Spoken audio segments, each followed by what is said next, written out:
Hello, welcome to the Charity Impact Podcast, where our purpose is to learn more about how effective charities and individuals achieve social change or social impact. I'm your host, Alex Blake, and I'm joined today by Dee Brecker. And Dee, I found one or two biogs online for you, which don't really do you justice because you've done so much. So Dee is currently Deputy Director of High Value Fundraising at Guy's and St Thomas. Dee's previously held senior roles in philanthropy, fundraising and comms at a range of interesting organisations, including London School of Economics, Carers UK, Sense, a number of other charities, Department of Health. She's also been a trustee, a chair, a consultant, and I'm sure you've mentioned being a qualified coach as well. And Dee and I have worked together directly a couple of times and also try to stay in touch in between those times. I see Dee as an excellent fundraiser and relationship builder, so we'll ask about those particular things, but also really good at navigating organisations, building relationships across teams, thinking and strategizing, and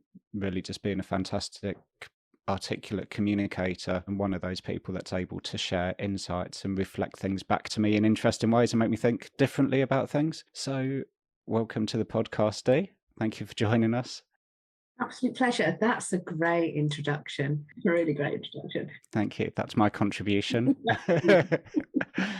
You've worked with so many different interesting organisations across charities, UK focused, international, public sector, higher education.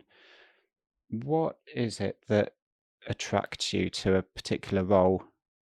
What is it that makes you think this is something where I can go in and make a difference? Oh, I now have to tell you the truth, don't I? Yes. It's my network. It was only my first two jobs that I applied for. Every other job has come through a referral. And even the ones where I've been approached by a recruitment consultant, it has been, and I've gone back and I've double checked that it wasn't just recruitment consultant. Patter has been because someone has said to me, I work with so and so, or I know so and they're recruiting. I think you'll enjoy this organization, or I know the chief exec and I just think you two would work well together. I think you should give this a shot. Put an application in, see where it goes. And I'm very much of the philosophy that you don't have a decision to make until someone's offered you something. So you can genuinely go in with something with an open mind and an open heart to explore it. And I think that I've had a really great career. I've not necessarily climbed massively high. I'm not necessarily someone who's been a global director at 30 or anything, but I have worked with organisations that have been incredibly diverse, are different in structure, different in purpose, and always worked with people where I've learnt tons and had an opportunity to grow. I'm very grateful to my network because they've not yet got it wrong. Interesting. And I mean, I think you've certainly reached a point probably a long time ago where you could have then moved into either chief exec role or global director at somewhere huge and that sort of thing, but you've gone into those different interesting roles and almost taken a sort of project type approach to, okay, here's what I could do here, go in and make that difference. You mentioned the sort of different structures and the diversity of the organizations you've worked at. Are there things that, when you think about those different organizations, what's different about them or what's the same about them? Are there any kind of particular themes that you would draw on where you might think, regardless of size, structure, there's always this? Or is there anything like that comes to you? Oh, that's a very good question.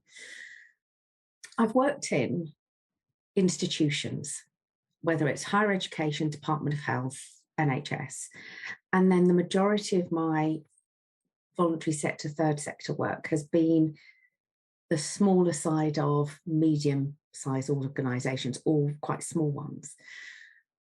The structured and the larger organisations are interesting because some get delegated authority very, very well, and others have a large workforce and lots of teams and lots of resource. And I've gone in and thought, wow, okay, I've never had a team that deals with this before, a team that deals with that before. And you lose so much in economies of efficiency Yeah. that it's absolutely extraordinary that some of the productivity that the small organisation I've worked in, where we've dealt with Carers UK, we had a tiny, tiny UK-wide budget for communications and marketing. Mm. But the interconnectivity, and Helena Herclocks, our chief exec, had created a leadership team that lent in quite quickly to trust each other, which meant that our teams beneath us could lean into sharing expertise in order to get the job done. So it was very much around two plus two gets five. My big bids that went out of the door, I remember when you were doing some work with us, Alex, if it was an important bid, if it was an important corporate pitch, it would go through the comms team, it would go through the policy team, not to check its accuracy, but to improve it. And there's a difference in tone, I think, that I really like in the small organisations, is that you're always adding capacity into a task. The bigger organisations, it's about approval and sign off. Mm. And most of the teams that I deal with in the larger institutions have talked about their frustration of approval and sign off. Yeah. And how stifling, when you get it wrong, how stifling that can be. Yeah, I definitely agree. I didn't answer your question at all. Sorry. No, I like the answer. Maybe the question wasn't very good. Sometimes I start asking these questions. I think, what is it that I'm asking here? And then I ramble on for a while, and then people just say something interesting regardless. So it works out fine. I agree in that I think there is a kind of decrease in efficiency as organisations get larger, and it's almost a inevitability, and it's the kind of trade-off between the growth and scale. You grow, you can do more, but you lose that efficiency and that productivity, and some of the benefits of being a slightly leaner organisation. And I think Carers UK is a really good example of that kind of sort of small to medium, probably medium size charity, which is what, 4 or 5 million turnover, sort of punching above its weight in terms of the impact it's having with a relatively small team. There are others. There's a charity I'm working with called Help Force, which is relatively new, a few years old. They've turned over about 1.5 million, team of about 16, 18 people, massively punching above its weight in that sense, so national impact. And then, of course, you've got huge organisations, hundreds of millions of pounds, thousands of staff. I suppose there's an argument that for certain things you need to have scale in order to do it. But that seems to be less justifiable rationale for that, I think, than maybe I would have thought in the past. I don't know. There are cases where some of it's helpful, but I don't think it's that often where it really adds a lot of value just to be that much bigger. And often when you look at the larger turnovers, it's just when there's lots of contracted services, which isn't really, they're important, but if you're delivering local authority contracts, there's a service provision, you're a social care business essentially, and that's fine. But is that enabling you to have a greater impact as a national organisation than, say, a Carers UK, who don't deliver those services but do the work around the sort of support for carers through the helplines and through campaigning and changing the policy environment and that kind of thing? What do you think? Can you think of any good examples of you need the scale to be able to do whatever it is, whether it's tackling a particularly huge challenge or for whatever reason that you just need to have that scale? See, I think there's times where I've been quite impressed by how the scale works. I mean, oddly, when I was in the Department of Health, I worked in the Children and Young People's Public Health team, and we had an interface with a number of different externally facing public health teams across the department, from obesity through to sexual health through to the non-smoking. I was there at the time when they put in the smoking ban, and also worked with 2 or 3 other government departments. And I can't talk about government now, but that time when I was in there was a very strong sense of delegated authority. You had a very clear mandate, you knew what policy areas you were working on, but I had autonomy to actually think about what our director of children, young people's public health was seeking to do with that policy area in order to meet what was set out in government. And I was given space to think about how can we best do that. So I would go and I would go and I talk to people and find out and then think, and it gave a lot of freedom to do that lateral thinking, the connecting the dots, and coming away and being in another meeting and thinking, I spoke to someone about that.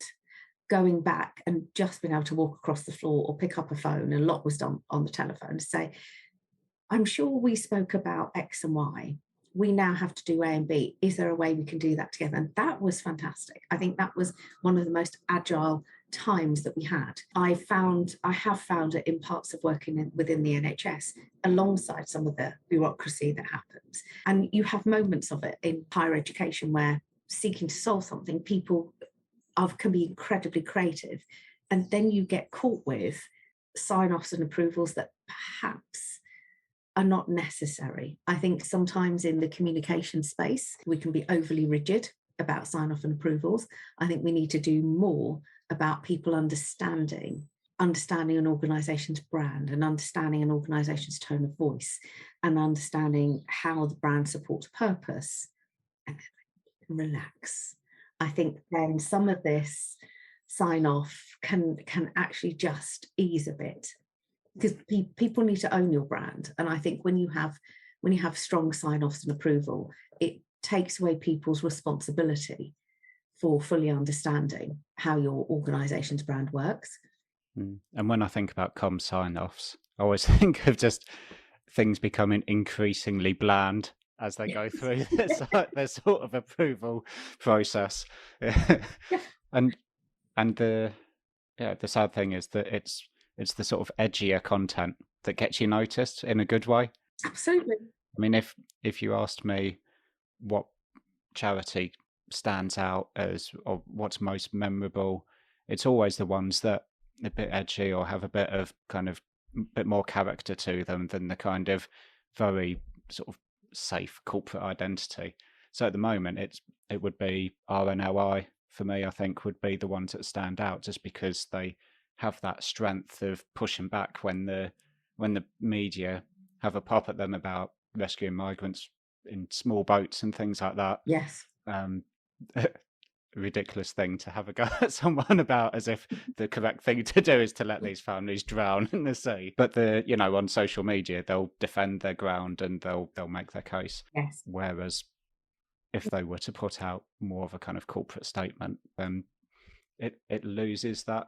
You just wouldn't remember it. It'd just be lost in the noise of all of the other charities that the Telegraph and places have had a dig at, and you can't really remember what their response was, apart from kind of just going and hiding and not really standing up for the sector and explaining why actually the chief exec of an organisation that addresses complex social issues and employs thousands of staff happens to have a six-figure salary, as opposed to FTSE 100 chief execs on 10 times as much, in some cases with less complex organisations. And also a lot of the purposes of charities, whether from environmental arts through to social cause, they have a very distinct purpose, and the ones that are designed and set up to help people are dealing with people's lives with an intersectionality. They're coming to that charity for something that they need, often way later than they needed it. So they're often reaching out at a point of crisis, or referred at a point of crisis. Creating an organisation that has the ability to have off-the-shelf support and the agility to respond on an individualised basis to the person that they're talking to takes a confidence, and you would want your leadership to be well paid, to be well remunerated, to have a reward for their expertise and their professionalism and their focus, because you don't want them to come into this for 18 months and then think, oh, this is a lot of work and I'm really tired and I'm not bringing home any money and my own family's struggling, so I'm going to go here and do this better paid job.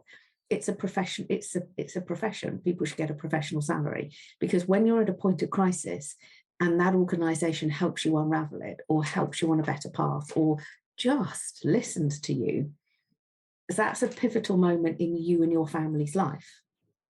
That's as important a touch point as whether or not you go into a hospital and get a scan, as to whether your house has been burgled and a public service comes in, or even a professional service. Someone comes in and installs your cable so your Wi-Fi works. All of that is part of the tapestry of life. And I'm not really into this thing as to people shouldn't get paid a decent wage for doing an expert job. Most people are highly qualified. And I like the fact that this next generation of professionals may or may not have gone to university.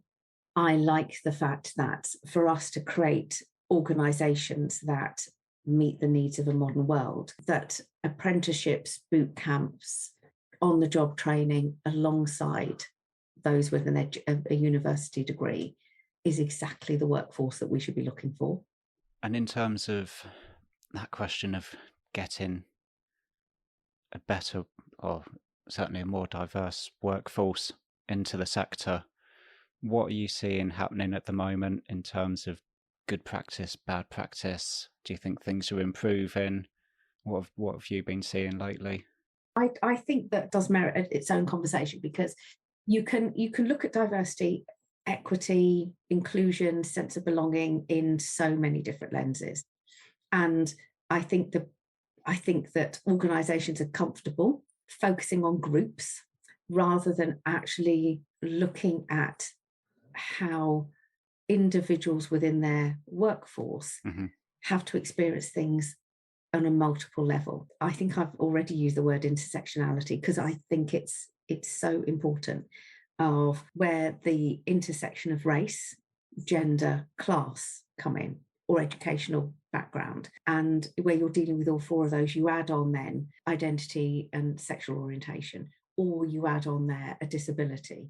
And a truly inclusive organisation creates an environment where you recognise that I don't just come to work as a woman of colour. Do we want to talk about the fact that we were refugees? Do we want to talk about my household income? Do we want to talk about the racism my family exhibited? Where do we stop and where do we start? Do we want to have a conversation about the fact that I'm now of an age where my going through the menopause actually feels like a disability?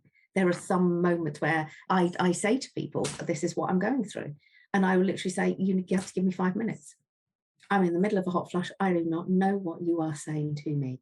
So give me 5 minutes, talk amongst yourself. I'll come out of it, I'll calm down. And people say to me, why do you say that? And I said, because I will not be considered less good at my job, because actually for 5 minutes, I literally don't know what you're saying to me. My whole body's working against me. And that in itself is a disability for me at this moment, because I'm lucky is that it can last for 10 to 20 years, and I'm very aware of that. But at the moment, it's having an impact on me right now. That's very different for me trying to do my career if I had a hearing impairment or a visual impairment that couldn't be corrected by contact lenses or glasses, or any other complex disability. Working at Sense was an absolute eye-opener for me as to cognitive ability that can be masked because people have a combined visual or hearing impairment, but also some of the other neurological complexities that can come with child development, and how that affects on you. We are just not ready in the workforce to create an environment where people can make a purposeful contribution to the society that they are part of in whatever way that they can. And I think in a professional workforce, we're very uncomfortable about it. I think we have a leadership that has gone through the training, that knows what to say. and don't actually really believe it. There are so many follow-up questions that I could ask you to that. One of the things that springs to mind, obviously, as an individual, you've got the confidence to feel comfortable saying, actually, I'm having a hot flush, I'm going through the menopause, just give me 5 minutes. And that seems like absolutely the most sensible thing to do in that situation. But obviously, lots of people won't feel comfortable saying that. Have you found, and you may have only needed to do this in the current role, but I suppose there'll be other situations where things like that come up and you've got the confidence to say, okay, this is going on for me. What sort of reaction have you had? Have you found that actually, if you have the confidence to say, this is what's going on, then by and large, the response is, okay, we get it, fine, and people are understanding? Or have you had some crap experiences as well where people have been really difficult about that sort of thing? I made a very conscious decision when I moved through leadership of I spent a lot of my career not saying, not commenting, not rocking a boat. I was very conscious of how much I stood out. I was very conscious of being the only person. The amount of voluntary sector conferences I've gone in, and I learnt to wear jewelry more in the workplace, and I learned to wear colour more in the workplace because I made the mistake of going to a couple of conferences in white and black and being asked and being given and asked for more food or asked where the food is. And then I turn and I look and the only people of colour are actually serving. And I've been into so many conferences where I'm the only person on the stage and I'm only the person in the audience of a senior level. That is changing, and that's really fantastic to see that change. But I made a very conscious switch where I noticed that when I was recruiting into my team, and I had other people on a panel, how I was far more comfortable with people with less experience moving through to get the role, or people who weren't as polished with their accents coming through, or people of different races coming through to get appointed, and realised that actually my home life and my life experience meant that I was far more comfortable in that interview setting, and also could hear through some of the ways that experiences or case or examples that used in interview were articulated. But I also recognised that sometimes people didn't have the best example to give. But I also understood that that wasn't necessarily because they weren't competent or capable, but they're not always given the opportunity to do or to try. So I started to shift about how I fought for people to come through. And I think you'll remember from Sense and then into Carers UK, my teams were notably diverse in terms of age, ethnicity, life experience, sexuality compared to other people. And that's been something that I'm very proud of. But you have to pick your panel very carefully. You have to fight for people in those interview settings. And I am coming back to your question, is that I realised that I had got places because people had believed in me and given me a shot. So I have to pay that forward. And I made a very, very conscious decision to stop doing it quietly, to be very upfront about it, and to try to shift the leadership that I was then part of. So I moved into leadership teams of creating space where the teams that I led and the teams that I worked alongside saw me saying what needed to be said.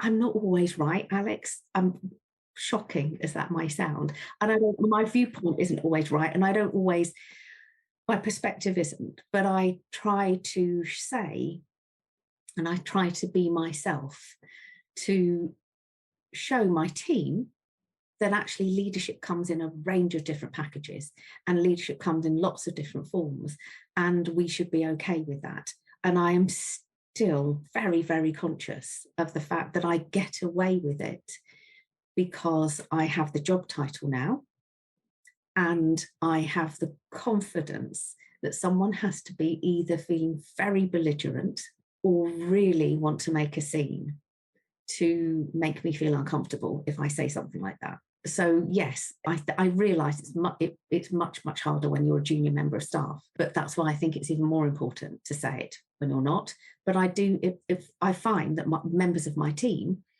will message me much more freely to say, Dee, I'm having a day like this. Can we have 5 minutes? I'm just not working well today. And we use wellbeing days.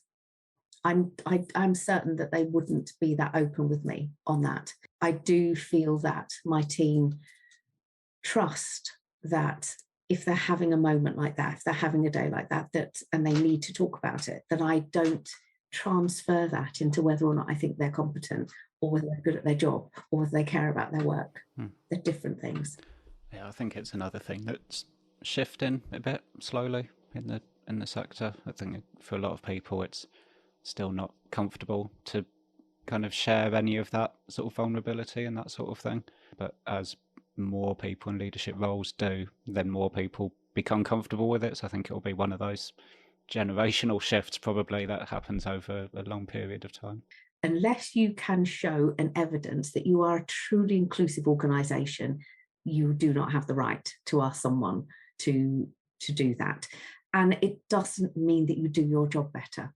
I may speak out about things and I may try to lead with a level of vulnerability.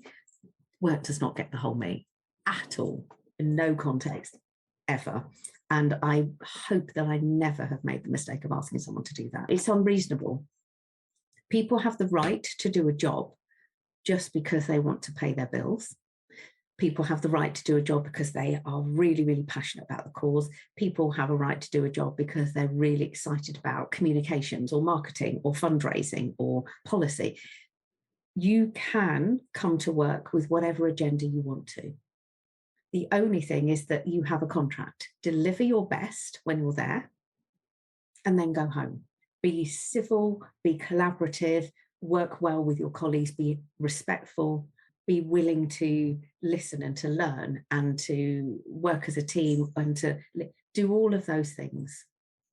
But if you don't want to tell me whether you're single or you're not, if you don't want to tell me anything about your home life, if you don't even want to do anything other than show me your professional front, that's okay if you do your job. The reason I'm bolder now is because I'm trying to encourage those beneath me in terms of seniority to not be cautious about their ambitions to move into leadership, because too many of the organisations I work with, I'm still the only person who looks like me around the leadership table. But that's a very conscious choice that I have the luxury to do, because I make a choice now whether I take a head role, a deputy director role, or a director role. That's the luxury I have now with my career. But whole self to work, that's honestly, I think that's almost an offensive statement, because you are totally denying and excluding and removing any of the barriers that people have in their daily lives. You're ignoring them. You're assuming that people's caution is because they don't want to bring their whole self to work. You have no.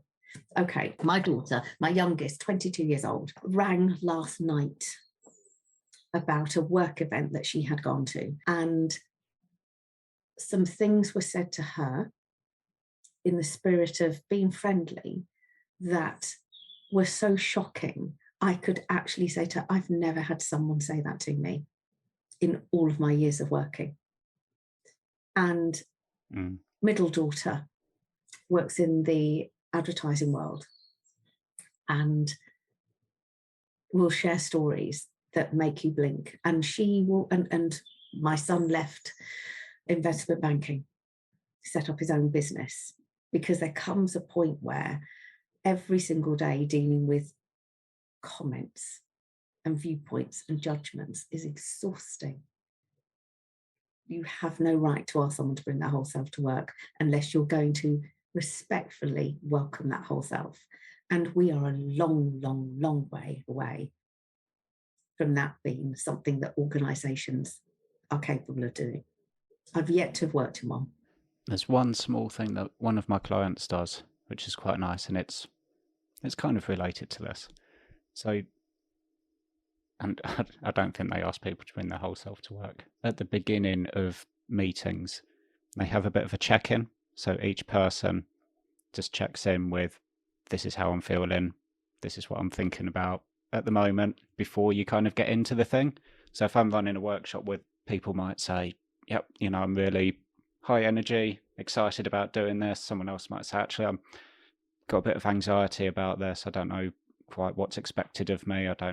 Some of that kind of stuff. Or it might be, people might say, I just feel really tired. Something happened at home this morning, or, I've got this thing going on, which they may or may not name the specific thing, but it's a nice way of everyone just getting a sense of what's going on for people before you then get into the work topic that you're going to talk about. So as a facilitator, it's great that you have that sense of, and often if you're a consultant coming in and working with a team for the first time, there will often be those kind of anxieties about, why is this person here? Am I being reviewed in some way? Is this like some kind of thing for me to worry about? So I mean, so for this organisation, because they do that sort of thing, people will feel comfortable saying, this is what I feel anxious about. You couldn't just do it like I couldn't. It wouldn't work if I did it with every client that I work with, because if I don't have that culture already, you could ask people, how do you feel about this before we get started? But they're not going to have the license to say how they really feel. So they're going to trot out the kind of, oh yes, I'm really excited about working with you on this, that, and the other. I mean, creating a culture, that the leadership of the organisation that you're talking about, to create that kind of culture where people do that and willingly and openly do that, that's absolutely to be celebrated. Sometimes if you get that culture right and someone just says, I don't want to share anything, has got to be okay. And I think that's right, where people can defer a response, you're onto something really rather special. Yeah, absolutely. Because organisational culture means a great deal, but for so many people, organisational culture is not a real thing. Yeah. It's a management speak. It's what people feel that they should have, but the culture is not a culture where people feel welcome, valued, respected, safe, or seen, apart from in a negative context. So where people really don't feel that their contribution or their expertise is judged or marked in the right way. If I'm going in, I tend to go in a bit early. So I tend to leave the house at 7:15, get into work for 8, and we'll do 8 till 9, often having coffee with a work colleague.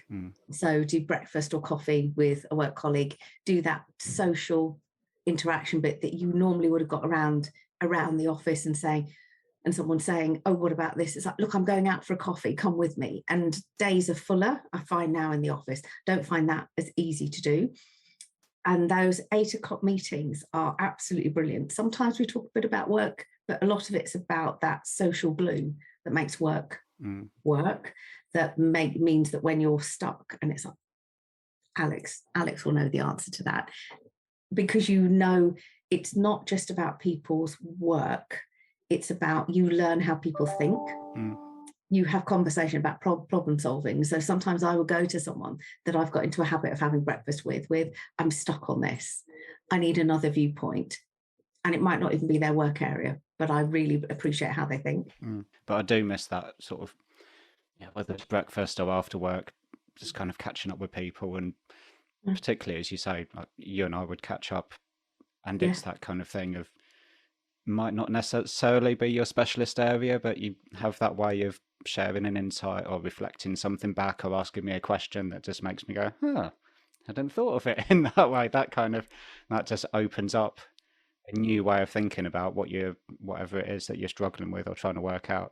So yeah, I do. And I mean, there's nothing to stop us from doing that stuff on like Zoom and things, but I've definitely got out of the habit of doing it as much. And I suppose sometimes when you're just catching up with someone for a coffee or something, you haven't necessarily booked it in with that in mind, that you're like, right, I need to talk about this thing. You're just keeping in touch and catching up, and then it's, once you kind of chat, then you might not even realize that you're having that you're struggling with something. It's just kind of when you're asked what are you working on and you get into it, then you have somehow managed to Mm. reflect on something in a different way. I think it's the scheduled nature of catching up virtually that Mm, makes it, even our initial catch up, it was moved and whatever. It's harder to protect the social catch up, mm, and it's very easy to devalue it. I came out of our last catch up thinking, oh, I really missed those conversations with Alex. I just came out thinking, oh, I really missed how Alex thinks and how much of a connection with a fellow professional, whether we're friends or not, but actually with a fellow professional who you respect, and how much that improves your professionalism mm, and your leadership. Because it's very easy when you're looking after a team or you're looking after a division or an area of work to always feel that you have to be the expert. And it's connections with your peers that keep you absolutely relaxed about always learning mm, and feeling okay to be vulnerable about, I'm stuck with this, or mm, I'm finding this really hard, or this really upset me, and I felt bad about this, or I handled this really badly mm, and I'm not sure how to recover it. And you learn that you can have those conversations and you're not judged. mm, You have to have an element of trust in as well, but being able to open up and to say, you know what, can you help me pick through this? I think you take that back into your leadership with your team. You take that back into being much more comfortable in an authentic way, not in I learned this on a management course, mm. in a very authentic way of saying, has anyone got half an hour? I've been working on something. It's a good time slot. I think in at least one or two of your organisations, there will have been fundraising programs that have found a way to ask the beneficiaries to support the cause in a way that's appropriate and in a way that it makes them feel good about donating and that the organisation's comfortable with. And I've seen that this is often something that charities really struggle with. They worry that it's inappropriate to ask their beneficiaries to Mhm. also be their supporters. I wonder, can you speak to that in terms of how do you do that well? How do you, Mhm. as an organisation, or how do you, as a fundraiser, convince your organisation that it's okay to do that? And what are maybe some of the things that make it successful, and that you consider how to do it in an appropriate way? Oh, that's a good question, because it is a tricky thing, particularly if you're dealing with beneficiaries who are partially or wholly reliant on state support. Their disposable income is non-existent. Their ability to budget and to make ends meet is a focus of their minds, and it's a luxury to fundraise. I've been in a number of organisations where I have worked with the board and the leadership team to say that we should talk openly about the fact that as a charity, we need to raise funds in order to do what we do. And we should do that irrespective of, we shouldn't make a value judgment Mm, about whether someone can give. But what we should do is see if we can create ways of supporting us that people feel comfortable and confident in doing. So the very first organisation I did this in was where I worked in the UK office of a small international development organisation called Link Community Development. And we had a workshop for our Global Teachers Programme before they went out to South Africa. And on each of the seats, I placed a envelope with a red card in. And the card either said advocate, participate, or donate.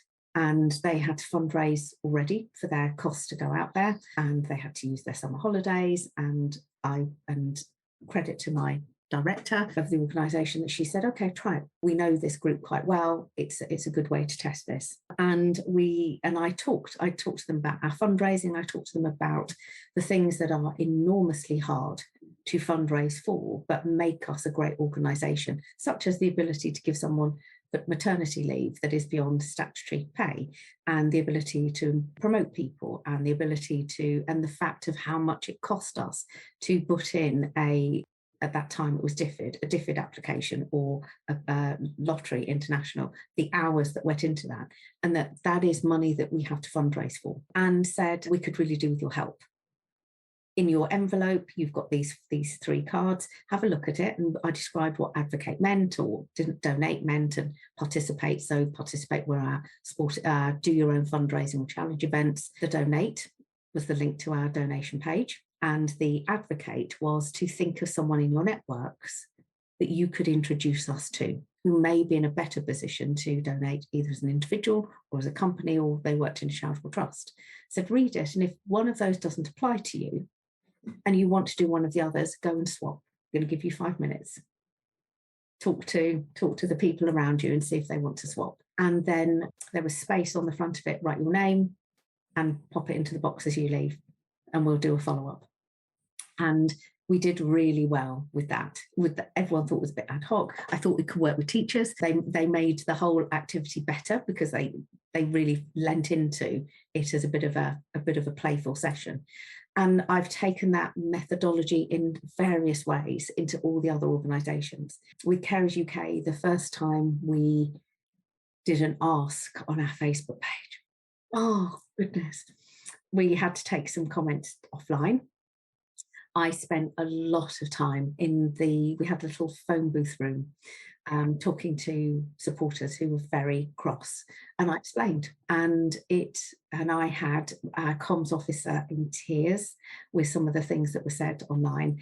Absolutely no one was abusive. People were hurt and offended that we'd asked, had felt that the organisation did not really understand how difficult their life circumstances were.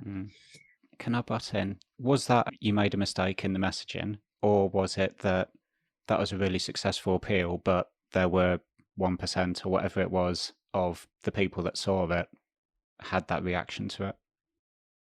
I think you couldn't have got that first messaging right, because it was the first time we'd ever said it.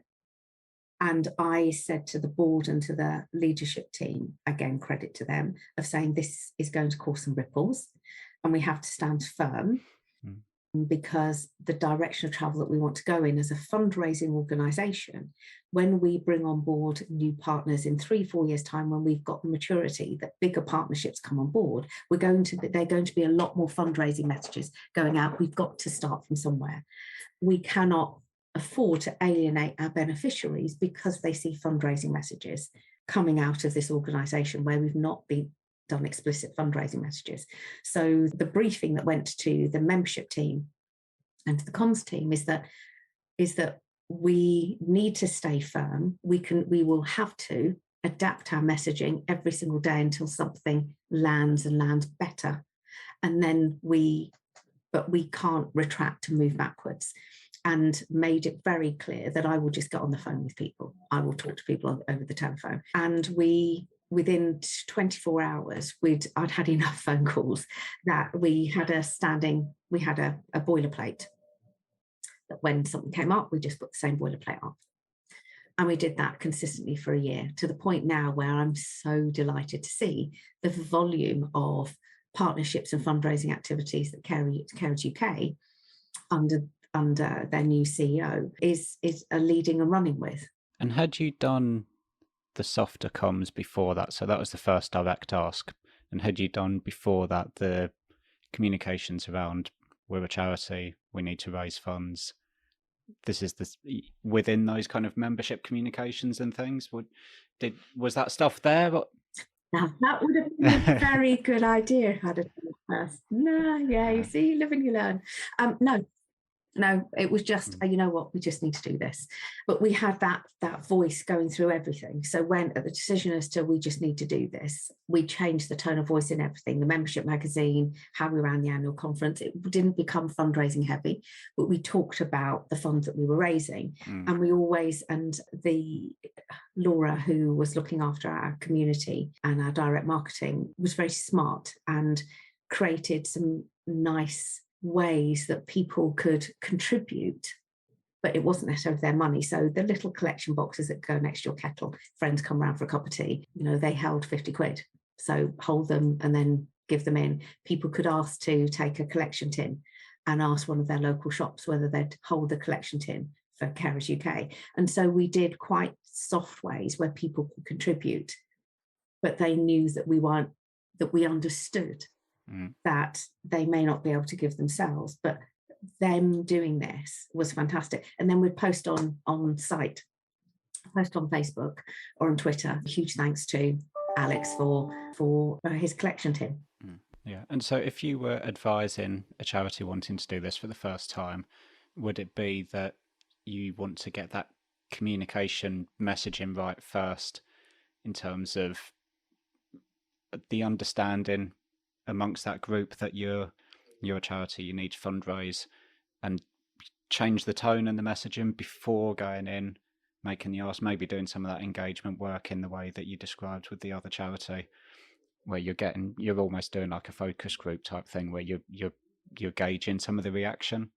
Yes and no. Yeah, absolutely on paper. The strategic approach would be softly get your core messages out, win some hearts and minds, make people feel comfortable with the messaging. The reason I'm saying maybe is that I think it's always so very tempting to hide behind that and be so cautious about saying we are a charity and we fundraise in order to deliver the services that support you, and we'd like to bring you on that journey with us in whatever way you feel. I think that there is sometimes you can spend so long consulting that you just never make that move. And I think by the time, because consulting is about it landing, not about seeking permission to fundraise. And I think you have to spend far more time thinking about, have we got avenues in that people can play a part that they've chosen to play a part with? I mean, that even with the annual giving figures, proportionally, it is not the wealthiest that gives the most. And even if, and I'll lean back into Carers UK, we had people coming to the camp conference who we knew were regular givers, but we also knew how badly off they were, how hard their finances were. Yeah. And in speaking with them, it was, I can't tell you how often I ring your helpline. I can't tell you how often I've referred your website or given a leaflet I've done or taken someone to all the things that keep me sane. We budget for it, but we're really happy to say, that's our way of saying thank you. And I do think people should be treated respectfully, and for us not to view them as being able or capable to make a choice about how they may want to support an organisation that they value. And it's our responsibility to make sure there's different ways that they can help from volunteering through. But yes, absolutely, do the soft thing, but don't use that as an excuse not to ask for money.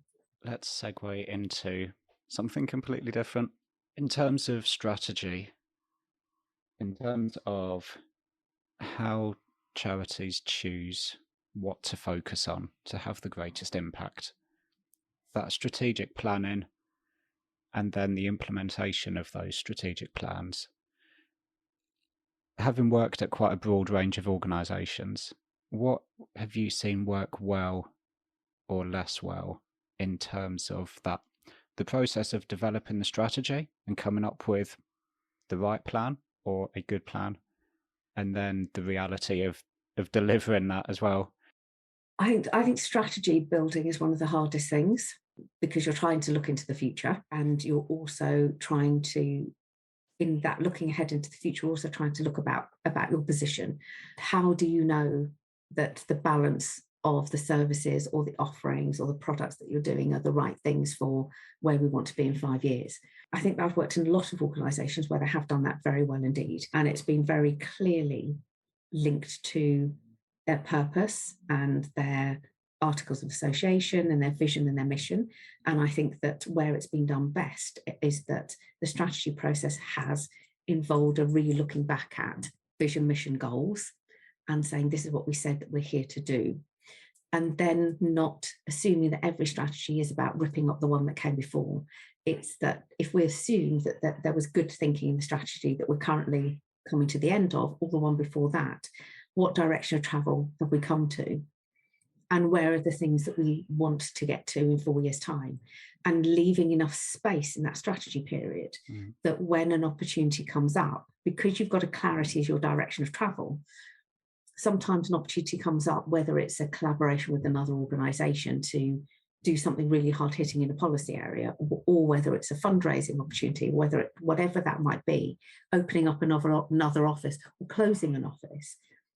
You've created space within your direction of travel that you can do that because you've understood how to assess that opportunity with, actually, it's taking us in that direction. We didn't anticipate that opportunity coming up now. And I also think that where it's worked well is that there has been a top-down, bottom-up and a bottom-up, top-down approach happening at the same time, where there are conversations happening at leadership and with the trustees about the direction of travel and viewpoints on what was successful in the last 3 or 5 year strategy. Where have we got to? Did we get to where we wanted to? Are we where we wanted to be? Where are we? What's different? What caused the difference? How much of that difference was within our control? How much of that difference are we pleased and how much are we not pleased about? And very simple questions. I think that sometimes people make strategy processes very complex, and very simple analysis questions can allow anyone in the organisation at every level with every team to come together to offer that reflection. And if that gets put into a strategy period of that, well, therefore, on that basis, we all feel that we're on the right direction of travel. So therefore, what's reasonable for us to be at in year 3 or year 5? And let's set some objectives, whether it's to grow the use of our advice line and our services by 5%, 25%, 30%. Where is the balance of our support going? Or where are the countries that we feel that we should be working within? Become a lot clearer if you do that. Fundraising, I always hate writing fundraising strategies because you're always in that balance of an organisation not wanting to be fundraising led. But if you take a direction of travel where there isn't money, you're kind of in a bit of a conundrum. Or if you are taking a direction of travel where the market is highly saturated. For example, I worked in an international development organisation where they focus on a particular demographic, and in the new strategy development, some external consultants come in, done some nice and very interesting strategy work, and proposed that they focused on a demographic that was the hardest hit and the most vulnerable and the poorest. Which, if you looked at current operations, they were doing that maybe 10 to 15% of their beneficiary group, and then they're working with a different beneficiary group, a more affluent group for the majority. And they said, "Oh no, we should switch that balance around." And as the director of fundraising at the time, my argument was, we have no track record in that space, and we are competing with all of these organisations that do that really, really, really well. If you do want to have more impact in that space, it should be through us creating more collaborations. If we want to grow our income there, then it should be partnership applications. We should say, we could take what we do here really, really well, and let's offer that to your programme. Because I think there's a tendency to look at what other organisations do and say, we should be doing more of that. What about... And that becomes a massive challenge with fundraising, because you're persuading people to give you money to invest in you where you have limited track record. And that becomes a bone of contention. And then the other bone of contention is the conversations that you have where it's like, we want fundraising to be ambitious. Let's put some really ambitious targets, and let's put some numbers on there that are ambitious. And you just blink and you go, okay, I don't know how we do that. we have to have propositions to sell. We have to have good programs to promote. We need to have clarity as to what our money is going towards. And with ambitious money, are we ready to do the things that our donors want us to do if they're giving us bigger sums than they're giving now? Are we prepared to do the stewardship? Is our chief exec or our senior leadership prepared to take a phone call from a major donor who has given a 7-figure or 8-figure gift and actually thinks that they are very heavily invested in an organisation and they want to have a direct conversation with the chief exec? Are you ready for that? Are you ready for the recognition, for the co-branding that comes with big sums of money and big ambitions? And that all of those conversations can make writing a fundraising strategy really rather exhausting. I think it's about the size of organisations that I've worked in, because I've often worked with quite small organisations where I've had to do a lot of work with the board and the leadership team to pay for consultants to come in. There's been a distrust of either agencies coming in to help you write or shape or form things and buying in the external. There's a very strong viewpoint is that we appoint experts, and the conversation as to the external person has a neutrality. They have an ability to cut through, are not seeped into this is how we do things. They can offer insight. It can be quite a hard fight. And so I'm always conscious that when something's hit really well, that's often come from a very targeted intervention with a great agency, or they brought a consultant in, or the team's been reconfigured. So I tend to want to have a conversation with the organisation first as to what got you to that point. And that's where some of the biggest improvements have been made in the teams that I've led, is understanding the process that got them to create an environment where that great piece of fundraising or structure happened. I'm also not a great believer in necessarily just growing a fundraising team for fundraising team's sake. I think there's a lot of fundraising growth that comes from let's expand the team massively. And there's a number of organisations where that's worked so well. We've really invested in making this team big. And again, I think that's symptomatic of the organisations I've worked in, where they're on a fundraising journey. And what I've not wanted to do too early and too fast is to solve the problem by putting fundraising bodies in. I've tended to take a slower approach and to say, let's get everybody in the organisation comfortable with the way that we fundraise, with reporting to donors, with sitting and getting an internal project team together to look at big bids.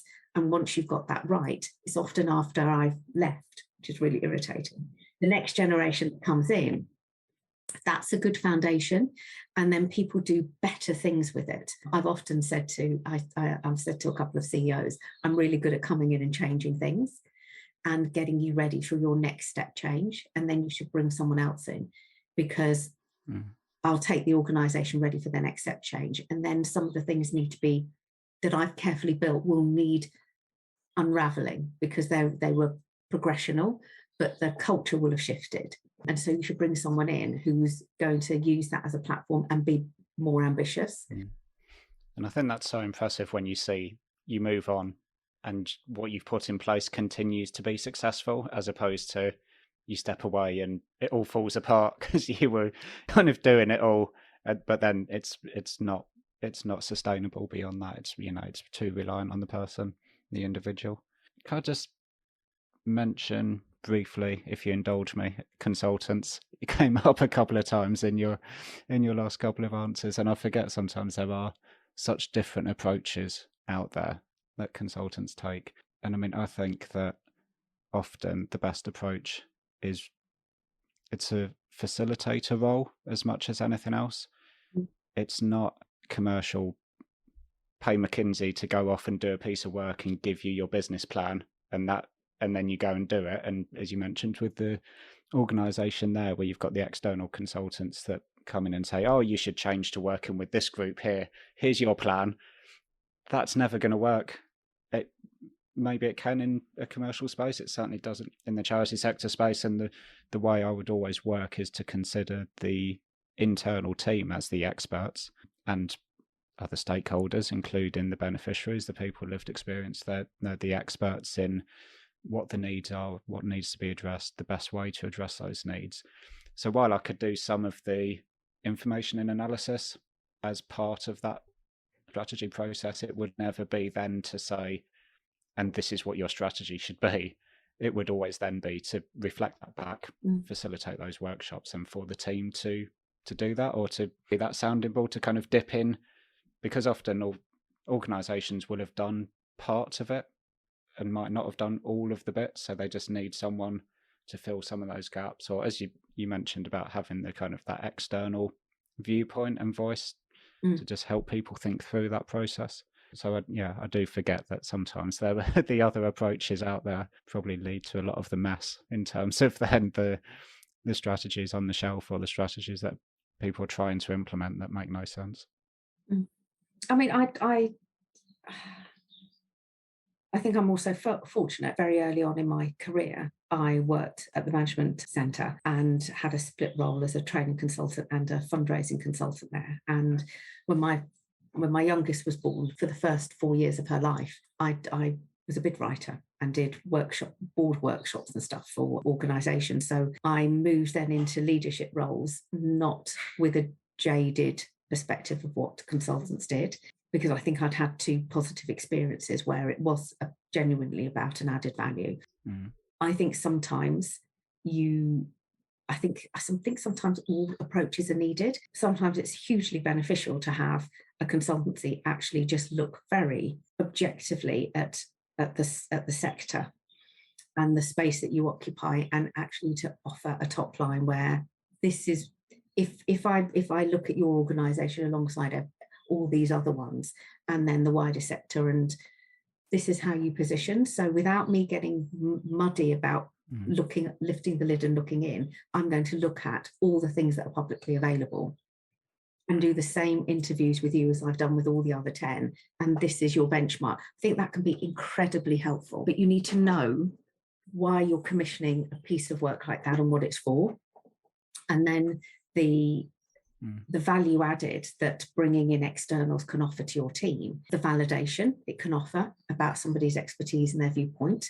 I think you have to sell in very carefully why somebody's coming in. And I do mean sell in. You have to do that work in of saying, Alex, if I go back to the bringing you into Carers UK, I think I'd only been at Carers UK a month or something. And I think it was even in my getting to know the organisation before I formally joined, where I said to you, if you are going to set up your own thing, I think I've got a piece of work for you, but it might take me a couple of months to get that ready. And that worked really well. It allowed us to move forward very, very quickly without actually adding to a dedicated headcount, because it was about using expertise to tailor what our internal experts had worked with, and that worked brilliantly. And the workshop element is something where I've often brought in people to say, we've got a team away day, because otherwise I'm the person at the front, and people forget that I'm part of their team, and I need to then be in the midst of it. I'll start it and I might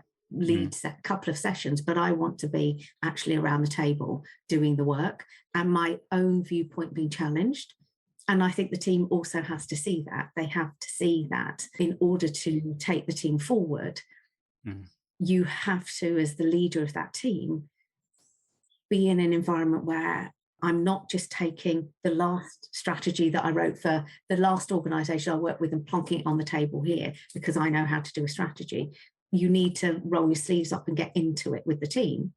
And a consultant can really help you do that, because it allows the team to gain from someone who's working with a number of different organisations to say, I've got consent from these organisations. I'd like to talk to you about what I did at Action for Children, or what I did here, or what I did there. And they found this an interesting approach. I can facilitate an introduction for you, but I'd like to use this technique with you because it worked really well there. And that can be very positive for teams, particularly in smaller organisations where the training and learning and development budget is really constrained. The amount of professional development that comes out of working with a good consultant or a good consultancy or a good agency, where people take away tactics and skills. Chris Norman at the Good Agency had a soft spot for Carers UK. I'm using a lot of Carers UK examples today. Extraordinary man who really understood the cause and said, I know you're going towards your 50th anniversary. I want to do something to help. And he ran a couple of workshops for us that led us on to the 50th campaign at a hugely discounted rate. I'm not even sure that's enough money for him normally to pay for put his shoes on, but it was a ridiculously small sum of money. We still had to fight to get that agreed by the CEO and the board because it was out of their comfort zone. But the workshop structure, the team then used for the next few years that I was there as looking at any big cross-organisational project or team. We just went straight back to that one workshop with this is the role that we play in the workshop. This is how we slot into looking at, here's the overarching goal, here's the overarching messaging, here are each of our vertical work areas, and here's how we contribute to the whole. Became a very quick shortcut way of us getting into the mindset of cross-organisational working and team working in order to deliver a shared objective. Never have got there without the input of externals. In my current role, I'm working with a small consultancy. We've had a lot of turnover in my team. Post-pandemic, people found being shut out of the hospitals very, very hard. And then the world starts to open up and you think, do I have the energy to resell myself into a new deputy director and to reconnect, or am I going to take all of that energy somewhere else? So we had a lot of turnover, and I brought in this consultancy to do a day a week of coaching to my team. Completely Chatham House rules. Initially, it was a space where they could talk about their frustrations and how they felt about, my team is still at kind of 47% of full capacity. But also as a way of saying to the team, we built our operational plan and our budgets before we had this churn. I do not expect a team that is less than 50, that is at 50% or less, to deliver at the level that we said in that plan. And it was the best way that I could demonstrate to the team that wasn't just words, that this is an investment in them, and that with me taking on more operational roles than I would normally take on as deputy director, to say, what I don't have is the time to coach you. You've got a phone call next week with a donor. You want to practice it. You want to decide or you want to decompress after one of them. I won't necessarily have that headspace, but I'm investing because I know that that's really important for you to keep focusing on your skills and to feel positive about what you do.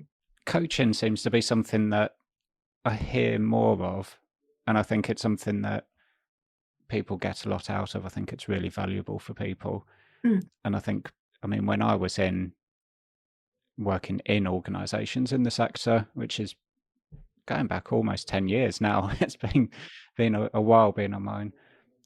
I'd never heard of coaching at all when I was in those roles. Do you think, is it something that's being more widely used and acknowledged in the sector, or is it only really in sort of chief exec and director level roles that typically people get access to coaching?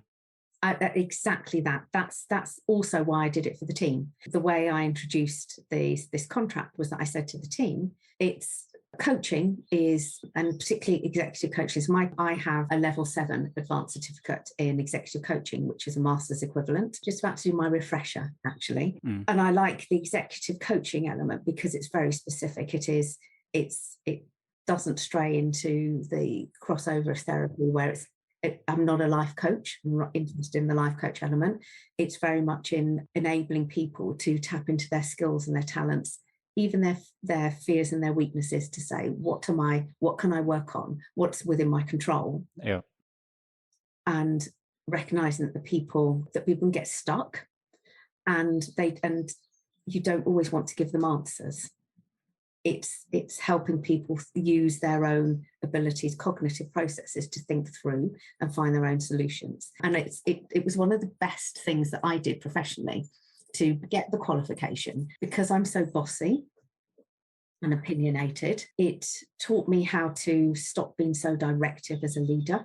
And it actually gave me confidence in developing a leadership style where I didn't micromanage, where I took responsibility for clearly saying, I need us to get to here. Do we have a shared and same vision of what here looks like? Okay, I'm here. off you go, and actually allowing people to make their own ways to deliver an outcome. And I would never have worked in that way before without doing the executive coaching. And I'm very pleased to say that a lot of my teams will talk about the fact that my leadership style is quite coaching. But bringing in the consultancies that I've done for the team at Dyson St Thomas's was deliberately said, this is a very stressful period of time for you as a team. You've lost a lot of your colleagues and you're very conscious that we're about to start the new financial year. And that's a time of anxiety. It could make you feel anxious about your work, or even about how you're going to cope, or even are you making the right decisions about where to focus your energies. If that had happened, I said, I've already been offered, if I want to have a coach. And it is not often offered to more junior members of staff. Having seen the benefit of having this resource available to every level in my team, it's something I would do a lot more of. And they said, are you getting a separate coach? So I said, no, they're my coach as well. And their role is to feed back to me about the things that are getting in the way for you. And it'll still stay Chatham House. And if there are things that need to happen, they'll say to you, I think Dee needs to know that this way that she works or what she's doing, or this is a continuing barrier. So my coaching was fortnightly with the same team that fed back with that. I dealt with my things that I could do with a second counselling pair of eyes on, a second pair of ears on. But they also helped me get a very quick understanding of the behavioural and process things within the organisation to tackle quite quickly, and the team culture piece to tackle quite quickly. And were they one-to-one sessions for each of the team members? It wasn't group coaching? It's whatever they wanted. So again, I had no rules. Okay. I said, this is a resource for you. You can use it in whatever capacity you want. This is what it's not going to do. This is what the team are capable of doing. This is where their skills and experience lie. And it's varied. So sometimes some of the seniors in the team have actually brought managers and officers into that coaching session, and they've dealt with something together, or they've done it one-to-one. It's been nice to have that variety. I do have a lot of time for coaching, but I think it needs to be very purposeful. I think that a bit like consultation, we talked earlier about how you get people to ask their beneficiaries for money. It's like, absolutely consult, but don't use that as a barrier to not moving forward. I think you should come to coaching thinking, I want to explore this and explore that. And then if that opens up other things you want to work on, do that. But this is about building your own personal resilience and confidence in your own ability. It shouldn't, and absolutely dip back in and out. Yeah, I mean, like anything, isn't like any meeting or call or anything you do, the better you prepare for it, the more you're going to get out of it.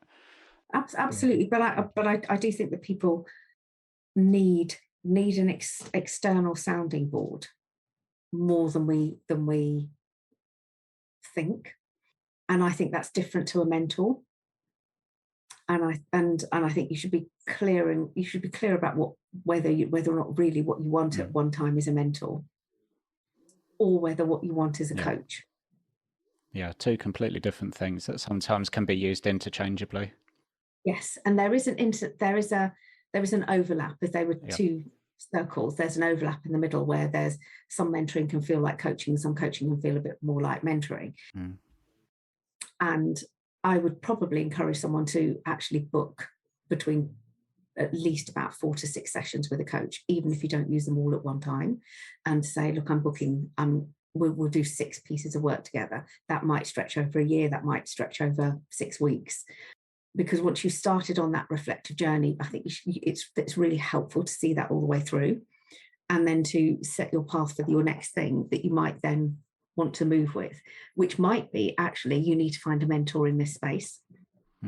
But yes, I think we offer junior people mentors and senior people coaches. I actually think you need both all the way through your career. And I think organisations should train their middle managers in coaching, and if they don't want to pay for more junior staff to have external coaches, for that to be offered by managers in other departments. There's a really great collective up here in the Northeast that's been set up, which is about providing coaching to the charity sector. So they've, by a couple of people I know, so they run a kick called Yes We Can community, and they set up a Northeast Coaching Collective. So they got a group of people in the sector to go through a coaching qualification, and now the members of that collective provide an affordable coaching service to predominantly small charity chief execs. And they also run programs like coaching for line managers or something along those kind of lines. And I think that's really adding a lot of value to the sector. I will write up some notes and share links to any useful stuff that we've mentioned during the conversation when we get the podcast up on the website and stuff. It's on the page there. Is there anywhere that people can reach you if you want to be reached? I'm on LinkedIn a lot. And then if we have an interesting conversation, I then give people my personal contact details. But also, the more people look at you on LinkedIn, the more people can find you on LinkedIn. So it's a bit of the algorithm helps in that way. Thank you very much. Very much. Have a lovely day. Thank you. Thank you for listening to this episode of the Charity Impact Podcast, and thank you for making it all the way to the end. Just one more thing before you go. If you enjoyed the podcast, please do follow us and leave a rating on Apple, Spotify, or whatever platform you're using. It just takes a few seconds and means a lot to me so that I know there are people listening and enjoying the podcast, and it's worth investing time in producing more of these episodes. If you'd like to share your feedback, comments, or have any questions on this episode in particular, please do post on Twitter, making sure you include me. That's at AlexBlake_Keda, Keda. Or on LinkedIn, it would be at Alex Blake with a space between the first and second name. And that should tag me so I get a notification and I can read and respond to any comments and feedback you have. I'd love to hear from you, if nothing else, to reassure me that someone's listening, and any specific feedback will be a huge help, with positives spurring me on to do more episodes for you, and the constructive criticism will help me improve. So please don't be shy about sharing your thoughts, advice and tips. It would really, really be appreciated. The Charity Impact Podcast is brought to you by Keda Consulting, the company I started in 2013 to help charities maximise their impact. I work with charities and other non-profits to develop their strategies, explore solutions to the challenges they face, increase and diversify their income, develop partnerships, review performance, undertake research and more. And really, the podcast is an extension of that. The consulting work is a one-to-one initiative, and the podcast enables me to just reach more people and share some of the lessons learned from people doing great work in our sector. If you'd like to find out more about us and access all of the episodes on the podcast, the website is kedaconsulting.co.uk. You can also there sign up for our emails to ensure you're the first to know about future episodes, articles, live events, and anything else that might be happening. So thank you so much for listening all the way to the end. Until next time, take care.